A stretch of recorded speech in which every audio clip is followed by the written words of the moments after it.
चलिएगा थोड़ा सा कि गाड़ी लेके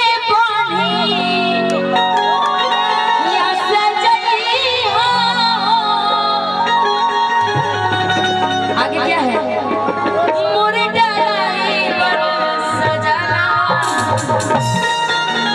कौन कौन चलेगा हल्दी छपरा प्रोग्राम देखने के लिए? मनेर जाएंगे आप? यहाँ तो ही गए तो आप लोग छपरा चलिए। ठीक ये हल्दी छपरा छोड़ दीजिए, मेरे यहाँ चलिए।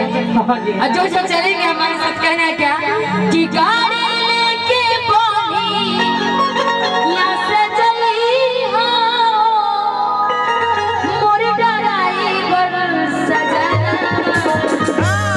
किनको गाड़ी आती है चलाने? सबको आती है ना? आती है ना? अरे गाड़ी कैसे चलाया जाता है? हाँ ये वाला ऐसे पकड़ो, स्टीयरिंग है। ठीक है चले ध्यान रखना, भीड़ इतना लगा हुआ है, इसके बीच में से गाड़ी निकालना है हम लोग को। मैं चाहूंगी कि जितने भी हमारे यहाँ के उपस्थित दर्शक हैं, जिन जिन को समझ में आता होगा थोड़ा तालियां बजा लीजिएगा, चिल्ला कर हमारे साथ थोड़ा एंजॉय करना है।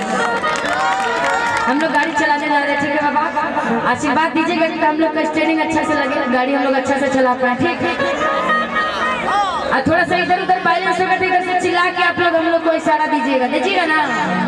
पकड़ू ठीक बनू। चलिए तो चले के साथ है। अरे कि गाड़ी लेके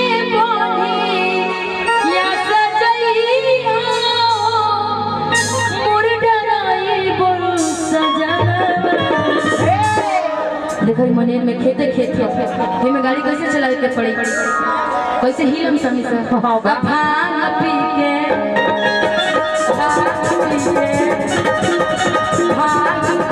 गाड़ी चली चली मोर डराई बोल सजना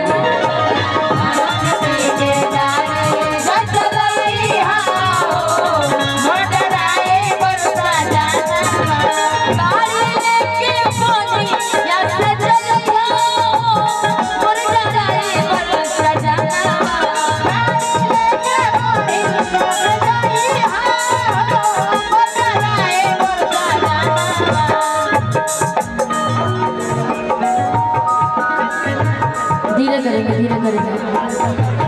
यहाँ से रास्ता खाली कर दीजिए अपना, थोड़ा सा कलाकार लोग आने वाले हैं, थोड़ा थोड़ा रास्ता खाली कर दीजिए, कलाकार लोग को बुलाना है।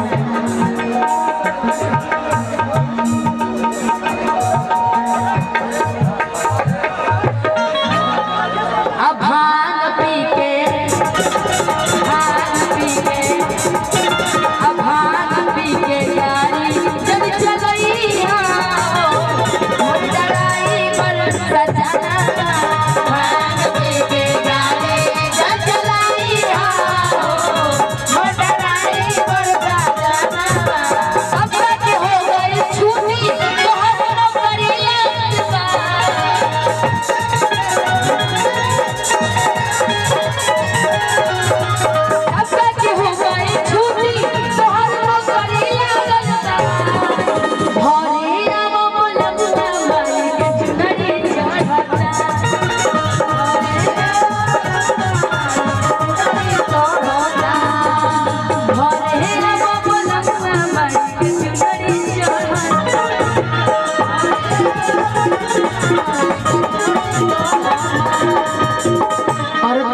पति से जात बार लेके बनवार भैया के चढ़ा देना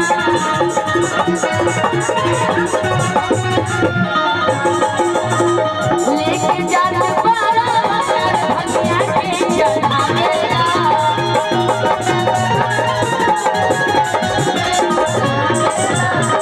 मेवा मिठाई जकरा भात खाले आवेला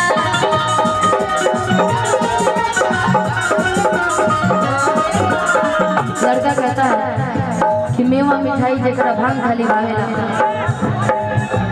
धीरे करेंगे।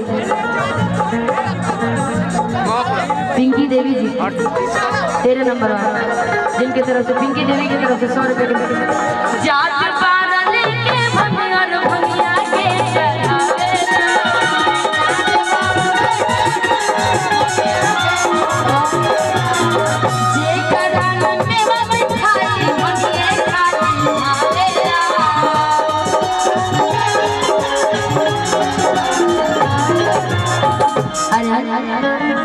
के जात 12 तू भंगिया और भंगिया के चढ़ावेला, जेकरा मेवा मिठाई नहीं खाली भंगिया। बस बस बस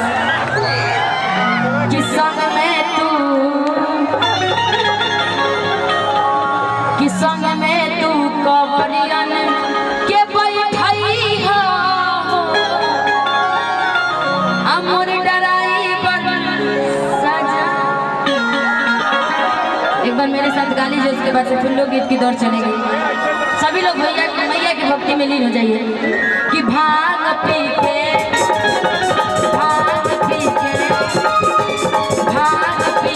गाड़ी चली चलई हो मोर डराई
बहुत बहुत धन्यवाद। आइए।